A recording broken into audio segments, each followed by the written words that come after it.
Hah? Kula tak takon.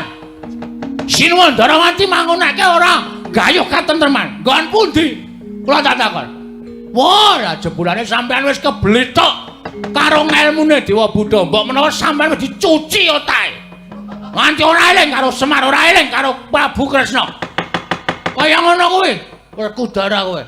Bareng gedhe saiki wani kowe. Biyen ngerti dek cilik tenjang. Aku dek cilik wujud bungkus. Ngerti apa iki ra tak kareti.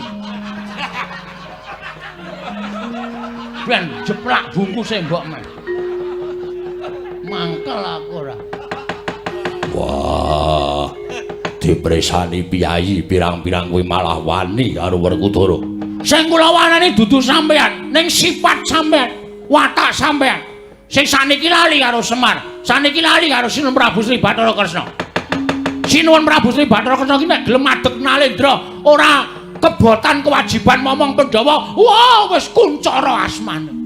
Ning merga netepi kewajiban minangka dadi pujangkaning para Pandhawa, nganti kewajiban kulawarga sok ditinggalke netepi kewajiban momong karo Pandhawa, ngomong karo Pandhawa, ngesuhi para Pandhawa. Saiki Pandhawane do malih tinggal. Bagong, ora sampeyan melu jan. Sami jan. So.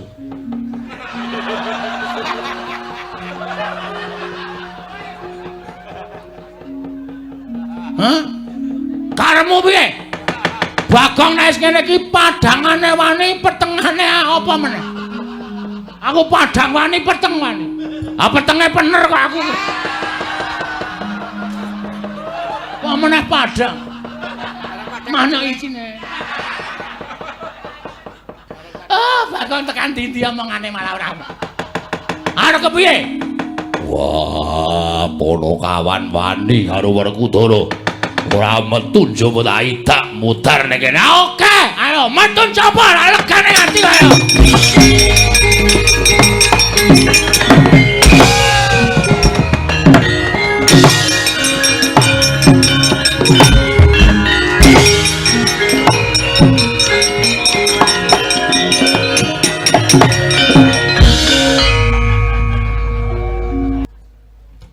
Dereng ngantos paripurna anggen kula metang babagan Guha Prabu Mandura.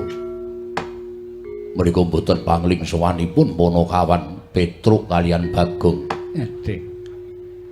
Anten apa sore-sore kok dating jredil menika? Mongko anggere Petruk sowan menika jujur nggih ati kula tratapan. Jalaranipun Petruk menika Ponokawan nanging dugal kewarisan langkung-langkung beto Satpol PP wingking menika. Kula kok deg-degan. Paman Lenggah Prayogi kula dangu Petruk sowanipun wigatos menapa? Inggih kula sumanggaken nggih. Ponokawan sawise satata nggon ngadhep ngarsaning Sun Padhararja sapraptamu Ponokawan. Nona mit pasang Kalimantabe tinebena ing lodoni Demawahing Tawang Towang. Menawi wonten lepat anggen kula ngabiyantur ngersa maduka Sinuwun Ngastina Diagung Pangaksami jer kula menika namung Ponokawan, kula menika namung batur. Kirang tata krami kirang unggah-ungguh mila kula nyuwun pangapunten. Ora dadi ngopo Petruk, matur sembah nuwun. Kemareng kula ngaturaken sembah sumung kemeng pangabekti kula kunjuk sandhap pepada paduka Sinuwun Prabu Ngastina. Ndak tampa ora liwat pangestu Kutampanono. Kula pundhi Cundaka Panglingga Murda mamakono kabagyaning gesang kula. Amawakono katentremaning gesang kula Sinuwun. Prayoga nunggun ngadhep Petruk. Sampun boten kirang prayogi. Bagong Padhararja sapraptamu. Nonamit pasang Kalimantabe tinebena ing lodoni Demawahing Tawang Towang lirep mano tulak manuk. Manu. Hah? Manu. Newon lepatipun Diagung Pangaksama matur kula Sinuwun tebah Siti Sekul. Wah iki. Binunteling lele bakar. Mesti. Binunteling ron kelapa apuran tambah bilih wonten lepan kula anggen kula ngabiyantur ngersa paduka Gusti kula Sinuwun ing Ngastina. Iya Bagong. Kula ngaturaken bekti nggih Sinuwun. Iya tak tampa pangestu Kutampanono. Kula cancang pucake ngremi, weni. Weni, ha? Weni dumaweng wijang rumeketing Werdaya. Saestu andadosaken cahya nur cahya daging ra kayuwanan.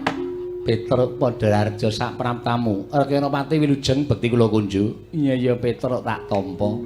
Pangestuku tampan wana Petruk. Niki sangat anggen kalung dadosaken jimat. Bagong Padararja sak praptamu. Wilujeng pati sengkune bekti kula kunjuk. Iya Bagong pangestuku tampan wana. Niki sangat anggen kalung dadosaken jimat. Gareng ora melu. Gareng plu.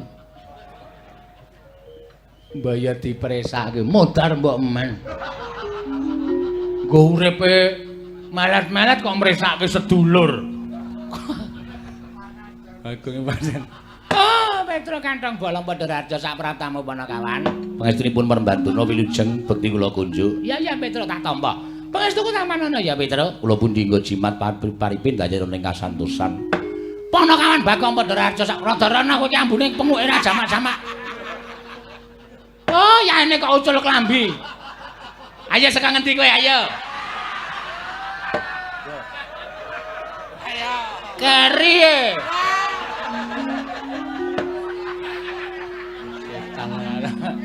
Kok keri? Kurang. Batik anyar. Karang kula niki sandangane ora duwe, wong gedibal, wong kere, mung wong batur. Nek nganti kula nganggo sandangan apik mengko malah dicurigai. Bagong kok sandangane apik le nyolong nendi? Karang wong elek kaya kula niku sarweng ngewake. Nganggo sandangan apik dikira le nyolong, dira le njupuk, ora nganggo sandangan dunek-unekke ora sopan. Kula nggih pun ngonten iki. Lah kok dadi kowe nganggo training, tata-tata mbok menawa perang. Waduh. Gayamu. Wah, ayo piye siap e. Mbok menawa ya des. Ya des ya. Basane kampungku nek gelut ya des. Oh, anyar meneh, anyar meneh. Petruk Padararja. Lho. Ndara Werkudara? Iya. Wo cocok, Gong. Wah, do nang kene. Mula ya digoleki. Ah iya. Wilujeng bekti kula, Den. Yo. Bagong Padararja. Nggih, kok teng mriki ndengaren? Iya, Bagong. Sawetara wektu nang Ngastina. Wah, wis gek matur terus mumpung oknume ana. Oknum ki apa?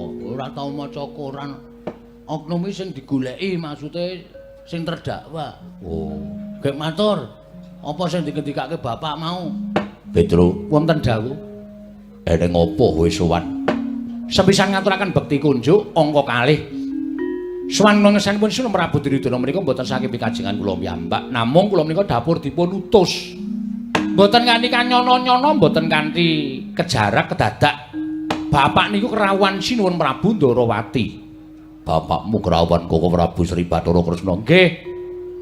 Sinuwun Prabu Ndarawati menika ngendikaken nek iki Semar ora melu-melu perkara iki mengko ndak kriwikan dadi grojogan geguyon dadi tangisan merga pengayomaning Pandhawa menika piyai loro sing dadi suwing para Pandhawa menika Sinuwun Ndarawati sing dadi pamonging para Pandhawa menika Semar Badranaya loro-lorone menika saged sinebut pamong menika pamomong lah nek sik dimong menika nedengipun mboten napa mboten manut nedengipun lagi rusak niku dadi kewajibane sing momong kudu dandan-dandan rusak lire piye.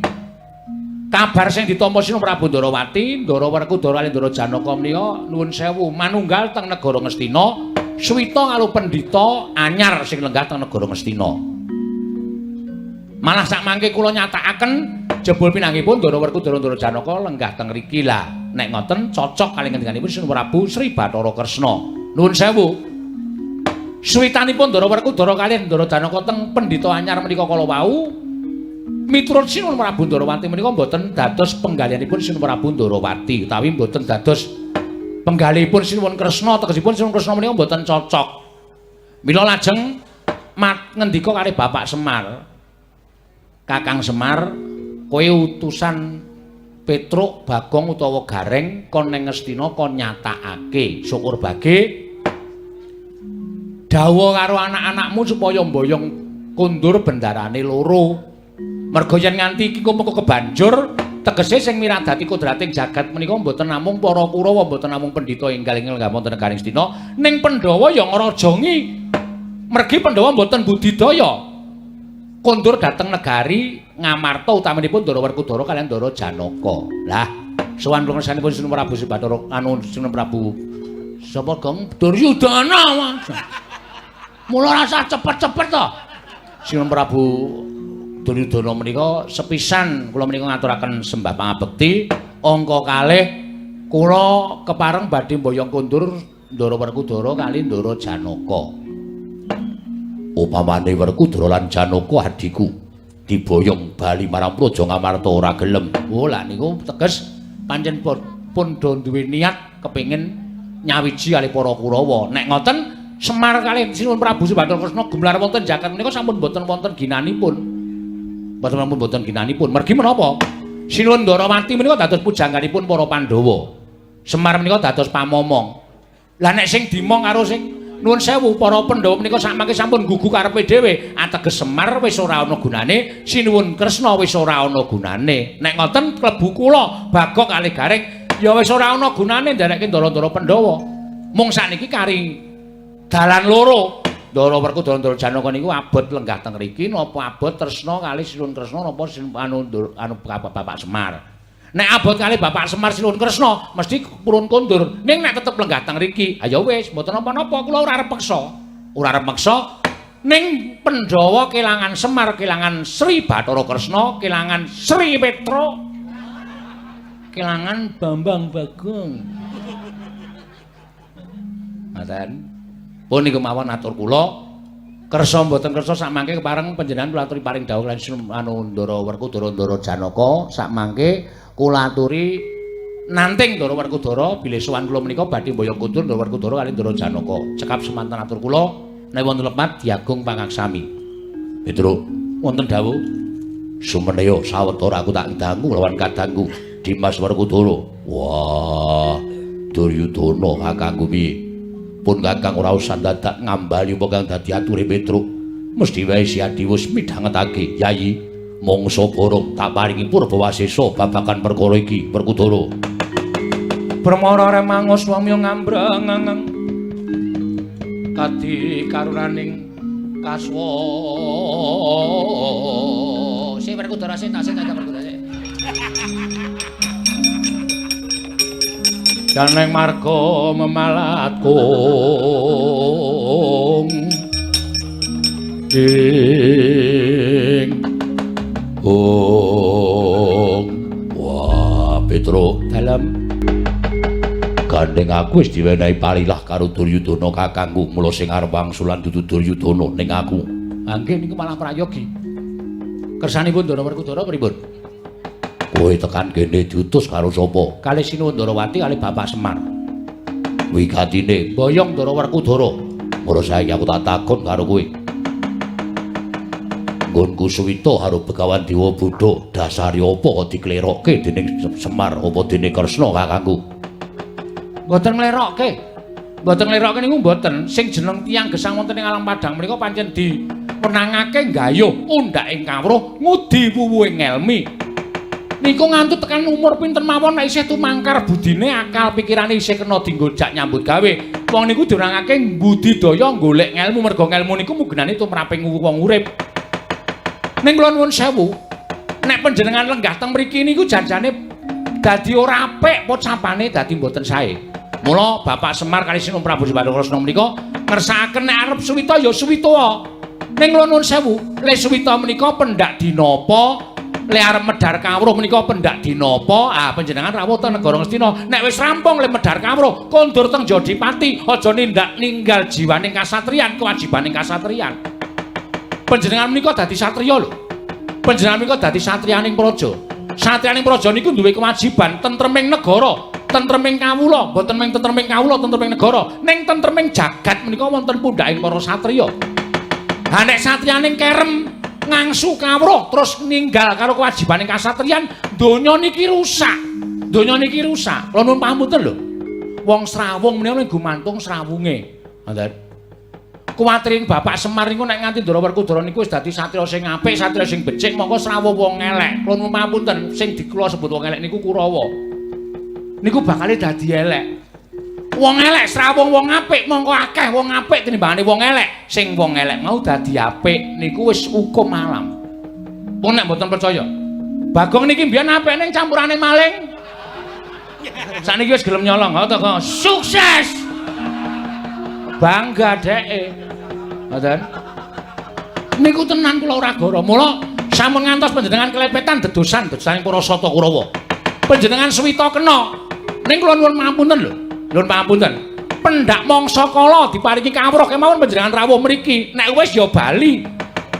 Bali terus nindakake kewajibaning kasatriyan menika langkung prayogi.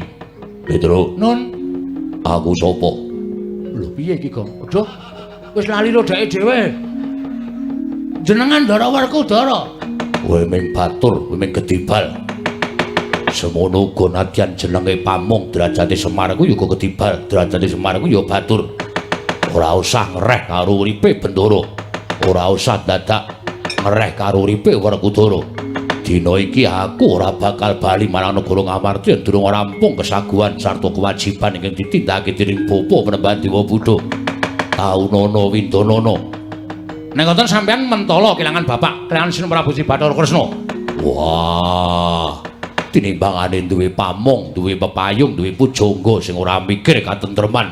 Luwung baya aku nang Ngastina, suwita karo Dewa Buddha sing mikir katentreman, ora kaya Kresna karo Semar ora tau mikir katentreman. Mundur! Ya.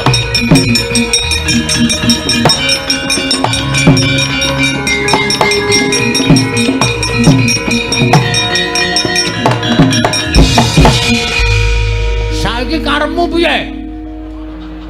Sermu piye? Gong. Iki Ndara Werkudara. Kuwi dudu mungsuh Ndara Werkudara. Kowe menang cangkemmu menang ora? Wonge ajak rembugan wis ora kena. Maksude piye? Tulodake gedhe dhuwur terus cah cilik-cilik diunek-unekke men wedi napa piye? Nek kowe wedi ya. Nek aku blas ora wani. Anu ora wedi. Wis karepmu nek ana apa-apa tak tanggung. Lore. Langkung Anggres nesu ngungkuli Baladewa tandane. Mangsane saiki piye karepmu?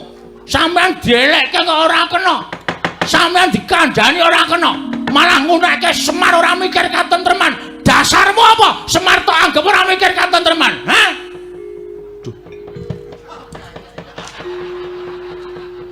Nanti ya truk. Golek rokok. Aku titip ya. Orang kayak idit kok titip. Apalan kowe.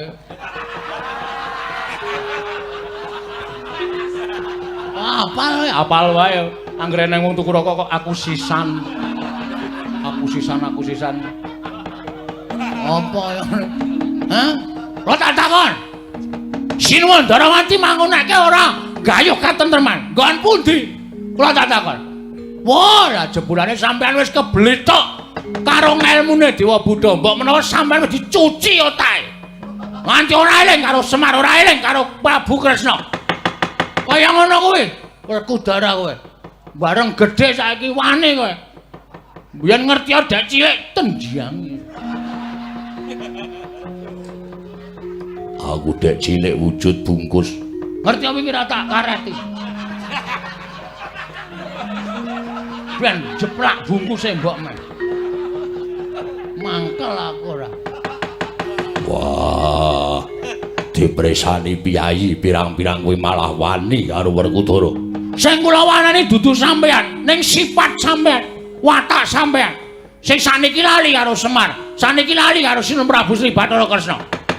Sinuwun Prabu Sri Bathara Kresna ki nek gelem adeg Nalendra, ora kebotan kewajiban momong Pandhawa. Wah, wis kuncara asmane.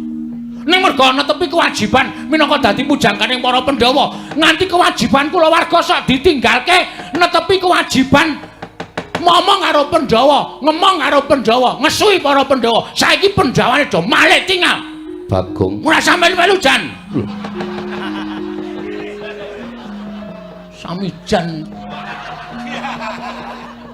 So.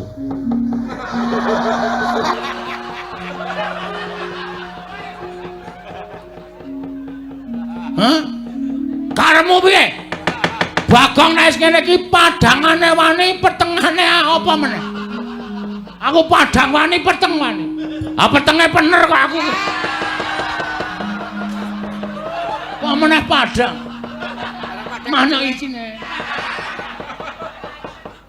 Oh, Bagong tekan ndi omongane malah ora.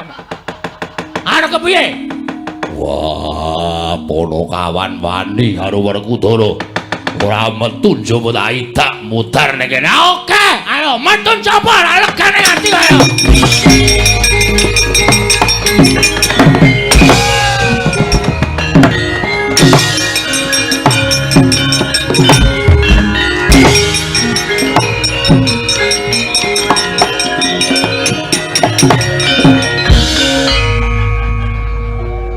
Mungsuh copet.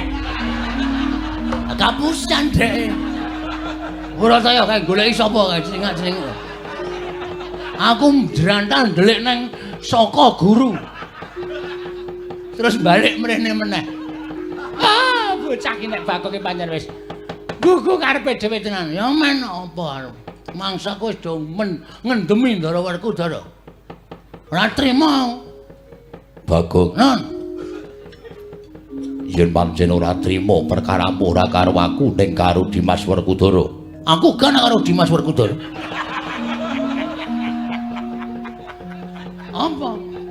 Anggepe Kang Mas Bagong kan perkara Dimas Werkudara. Trondo. Aku gagas Bagong. Malah lara. Bocah kok kandan-kandan. Ya. Paman anggenipun gumujeng ngantos-kantos pekandhen. Aku lha menika. Nyawang raine Bagong wis guyu. Napa meneh? Nek nganti weruh.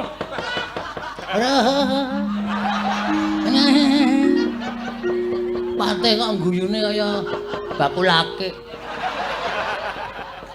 Mau semakin sok rene kowe, ha.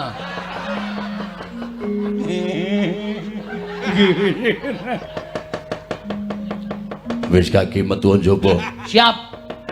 Kula tandangane Ndara Werkudara. Saman weruh kula nggih, training ngenten iki mboten melas. Ora. Rasa kamanuksane nanti.